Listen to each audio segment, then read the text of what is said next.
Hi everyone, thanks for joining me. Today I'm going to show you how to quilt the top of this mini quilt that we started a few weeks back. There's a few things you're going to need. Of course you need a thimble. There are so many different kinds of thimbles available. Find one that fits you and that works for you, because you cannot quilt without a thimble. Now I do like this particular style because it lets me have my fingernails. You're going to want quilting thread, and it will specifically say on it that it is for hand quilting. So this one says hand quilting. And of course you're going to want quilting needles. These are all different sizes of quilting needles. You're just going to find the one that you like best.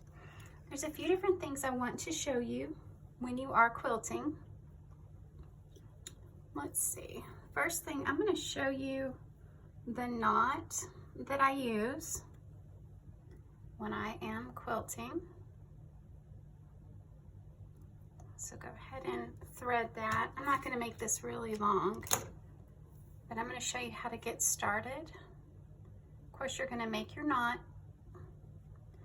I think 3 times around the needle is sufficient, because you don't want a really big knot. What you're going to do is you're going to bury this knot in the fabric. Now you can see here I've already done stitches. This one I have not. This one I still have all of my basting stitches. What I'm going to do, if I want to start my quilting here, I'm going to put my needle behind it and go between the layers of fabric until I get where I want to start. So there's the end. Now there's the knot in front of the fabric. And what I do usually is I just tug until I see that knot go inside. Now the tail didn't go in all the way. So what I'll do is I'll just trim some of that tail off.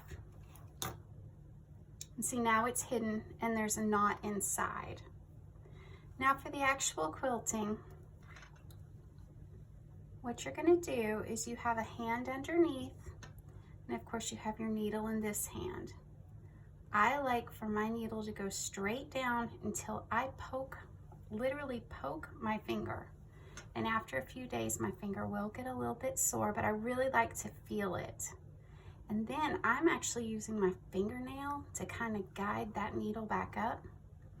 Then I'm gonna go exactly the same distance as I was underneath, across, back down, and do the same thing. You know, some people can get 6 or 7 stitches on my needle. I'm okay with 2. I'm okay with 3. The goal is to finish the quilt. If it's perfect, great. If it's not perfect, it's finished, and that's great too.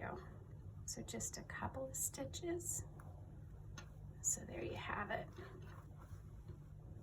And you can see my quilting stitches here. Now the key is you're actually grabbing the fabric on the back as well, so you can see the outline. Let me show you how I end my stitches. So I already have a needle up here. So my thread has gotten a little short, but say I want to end that in the next stitch. I'm going to keep my needle really close to the fabric. I hope you can see that. I've got it wrapped around 3 times. And I'm going in where my next stitch is, and I'm just pushing it between the fabric and out somewhere. It doesn't matter where. What this is doing is creating a French knot right here. And I'm just going to give a little tug. Did you see that? It went away. So now that end is knotted. I'm going to cut this here, and that has magically disappeared. Just a couple of notes. I do not have this in a hoop. This is a very small quilt. I basted it very well with lots and lots of threads going through it, and that is holding it all together in place. Had this been a large quilt, I would probably have it in some type of embroidery hoop.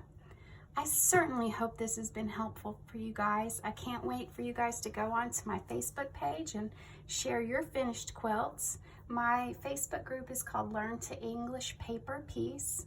Please like and subscribe. Thanks for joining me, and happy sewing.